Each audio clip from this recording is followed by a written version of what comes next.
চিন্তাবিহীন 13টা দিন যোৰহাটত ৰাজহুৱা আদ্যশ্ৰাদ্ধত অংশগ্ৰহণ কৰি আহিছোঁ, যিখন ষ্টেডিয়ামত আজি 2 বছৰ পূৰ্বে তেখেতৰ 50 সংখ্যক জন্মদিন উদযাপন কৰা হৈছিল। সেই ষ্টেডিয়ামতে আজি তেখেতৰ ৰাজহুৱা আদ্যশ্ৰাদ্ধ অনুষ্ঠিত হৈছে আৰু অসমবাসী ৰাইজে শোকবিহ্বলভাৱে শোকদগ্ধ হৈ এই গোটেই ঘটনাৰ প্ৰবাহৰ সময়খিনি পাৰ কৰিছে। দুয়োগৰাকী মূল অভিযুক্ত সিদ্ধাৰ্থ শৰ্মা আৰু শ্যামকানু মহন্তক ইতিমধ্যে অসম আৰক্ষীয়ে গ্ৰেপ্তাৰ কৰিছে।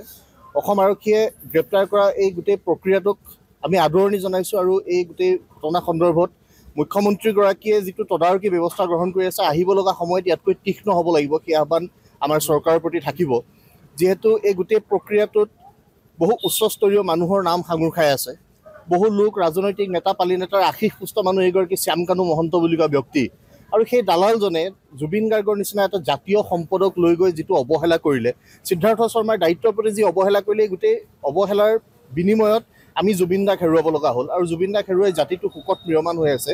আমি আশা কৰিম অতি শীঘ্ৰেই এইকেইগৰাকী দোষীৰ বিৰুদ্ধে পানী নসৰকা পৰ্যায়ৰ চাৰ্জশ্বীট দাখিল হ'ব আৰু তেওঁলোকে দৃষ্টান্তমূলক কঠোৰ শাস্তি পাব।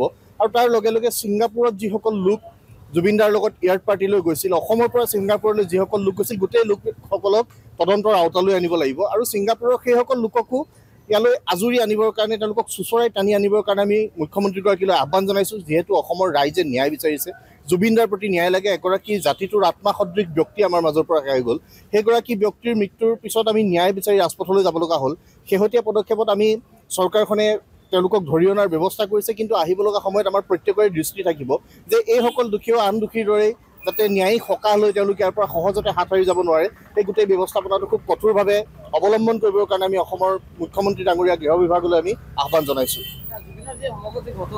চাওক, অসমৰ মুখ্যমন্ত্ৰীগৰাকীয়ে জুবিন গাৰ্গৰ মৃত্যুৰ দিনটোৰে পৰা আজিলৈকে যিধৰণে পদক্ষেপ গ্ৰহণ কৰি আছে, সেই পদক্ষেপ আদৰণীয় আৰু তেখেতৰ সেইটো দায়িত্ব। আৰু দায়িত্ব হিচাপে তেওঁলোক দায়িত্ব পালন কৰিবৰ কাৰণে চেষ্টা কৰি আছে। এতিয়া শ্যামকানু মহন্ত আৰু সিদ্ধাৰ্থ শৰ্মাক গ্ৰেপ্তাৰ কৰা হৈছে। তেওঁলোকক আজি লকআপৰ ভিতৰত দেখি অসমৰ মানুহে কিছু হিয়াখনক হাত পেলাবৰ কাৰণে সক্ষম হৈছে আৰু আমি আশা কৰিম যে মুখ্যমন্ত্ৰীগৰাকীয়ে কঠোৰ ব্যৱস্থা ল'ব। যিহেতু শ্যামকানু মহন্ত, সিদ্ধাৰ্থ শৰ্মা এইসকল বণিক গোষ্ঠীৰ লগত জড়িত হৈ থকা মানুহ, তেওঁলোকৰ বিভিন্ন লোকৰ তেওঁলোক আশীষ পুষ্ট মানুহ, সেইসকল লোকে যাতে কোনো কাৰণত এই গোটেই তদন্ত প্ৰক্ৰিয়াটোত ৰেহাই পাব নোৱাৰে, তেনেকুৱা এটা ব্যৱস্থাৰে তদন্ত হ'ব লাগিব। দোষীক কঠোৰতম শাস্তি দিব লাগিব। শ্যামকানু মহন্ত আৰু সিদ্ধাৰ্থ শৰ্মাক কঠোৰৰ পৰা কঠোৰতম শাস্তি দিবৰ কাৰণে দাবী উত্থাপন কৰিছোঁ আৰু এই গোটেই প্ৰক্ৰিয়াটোত যাতে কোনো ধৰণৰ গাফিলতি নহয়, তেনেকুৱা এটা ব্যৱস্থা কৰিবৰ কাৰণে মুখ্যমন্ত্ৰীগৰাকীক আহ্বান জনাইছোঁ। আৰু এই গোটেই প্ৰক্ৰিয়াটোত আমি সদৌ অসম ছাত্ৰ সন্থা অসমৰ ৰাইজে দৃষ্টি ৰাখিম।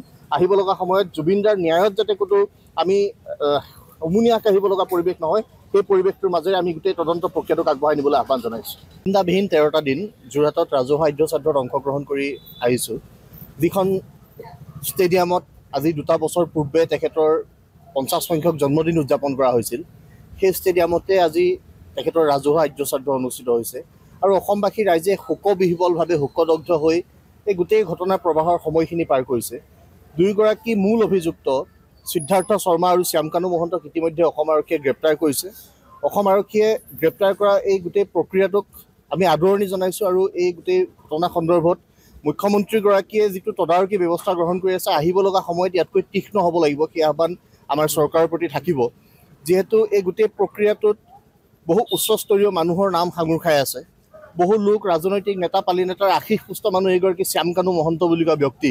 আৰু সেই দালালজনে জুবিন গাৰ্গৰ নিচিনা এটা জাতীয় সম্পদক লৈ গৈ যিটো অৱহেলা কৰিলে, সিদ্ধাৰ্থ শৰ্মাৰ দায়িত্বৰ প্ৰতি যি অৱহেলা কৰিলে, গোটেই অৱহেলাৰ বিনিময়ত আমি জুবিন দাক হেৰুৱাব লগা হ'ল আৰু জুবিন দাক হেৰুৱাই জাতিটো শোকত ম্ৰিয়মান হৈ আছে।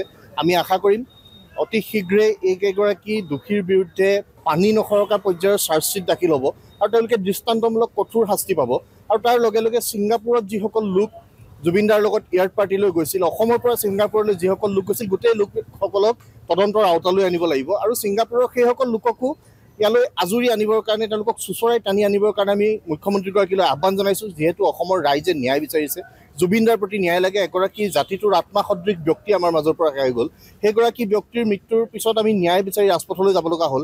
শেহতীয়া পদক্ষেপত আমি চৰকাৰখনে তেওঁলোকক ধৰি অনাৰ ব্যৱস্থা কৰিছে, কিন্তু আহিব লগা সময়ত আমাৰ প্ৰত্যেকৰে দৃষ্টি থাকিব যে এইসকল দোষীও আন দোষীৰ দৰেই যাতে ন্যায়িক সকাহ লৈ তেওঁলোকে ইয়াৰ পৰা সহজতে হাত সাৰি যাব নোৱাৰে, সেই গোটেই ব্যৱস্থাপনাটো খুব কঠোৰভাৱে অৱলম্বন কৰিবৰ কাৰণে আমি অসমৰ মুখ্যমন্ত্ৰী ডাঙৰীয়া গৃহ বিভাগলৈ আমি আহ্বান জনাইছোঁ। চাওক অসমৰ মুখ্যমন্ত্ৰীগৰাকীয়ে জুবিন গাৰ্গৰ মৃত্যুৰ দিনটোৰে পৰা আজিলৈকে যিধৰণে পদক্ষেপ গ্ৰহণ কৰি আছে সেই পদক্ষেপ আদৰণীয় আৰু তেখেতৰ সেইটো দায়িত্ব আৰু দায়িত্ব হিচাপে তেওঁলোক দায়িত্ব পালন কৰিবৰ কাৰণে চেষ্টা কৰি আছে। এতিয়া শ্যামকানু মহন্ত আৰু সিদ্ধাৰ্থ শৰ্মাক গ্ৰেপ্তাৰ কৰা হৈছে। তেওঁলোকক আজি লকআপৰ ভিতৰত দেখি অসমৰ মানুহে কিছু হিয়াখনক হাত পেলাবৰ কাৰণে সক্ষম হৈছে আৰু আমি আশা কৰিম যে মুখ্যমন্ত্ৰীগৰাকীয়ে কঠোৰ ব্যৱস্থা ল'ব, যিহেতু শ্যামকানু মহন্ত, সিদ্ধাৰ্থ শৰ্মা এইসকল বণিক গোষ্ঠীৰ লগত জড়িত হৈ থকা মানুহ, তেওঁলোকৰ বিভিন্ন লোকৰ তেওঁলোক আশীষ পুষ্ট মানুহ, সেইসকল লোকে যাতে কোনো কাৰণত এই গোটেই তদন্ত প্ৰক্ৰিয়াটোত ৰেহাই পাব নোৱাৰে তেনেকুৱা এটা ব্যৱস্থাৰে তদন্ত হ'ব লাগিব, দোষীক কঠোৰতম শাস্তি দিব লাগিব। শ্যামকানু মহন্ত আৰু সিদ্ধাৰ্থ শৰ্মাক কঠোৰৰ পৰা কঠোৰতম শাস্তি দিবৰ কাৰণে দাবী উত্থাপন কৰিছোঁ আৰু এই গোটেই প্ৰক্ৰিয়াটোত যাতে কোনো ধৰণৰ গাফিলতি নহয় তেনেকুৱা এটা ব্যৱস্থা কৰিবৰ কাৰণে মুখ্যমন্ত্ৰীগৰাকীক আহ্বান জনাইছোঁ। আৰু এই গোটেই প্ৰক্ৰিয়াটোত আমি সদৌ অসম ছাত্ৰ সন্থা অসমৰ ৰাইজে দৃষ্টি ৰাখিম। আহিব লগা সময়ত জুবিনদাৰ ন্যায়ত যাতে কোনো আমি উমুনিয়াহ কাঢ়িব লগা পৰিৱেশ নহয়, সেই পৰিৱেশটোৰ মাজেৰে আমি গোটেই তদন্ত প্ৰক্ৰিয়াটোক আগবঢ়াই নিবলৈ আহ্বান জনাইছোঁ।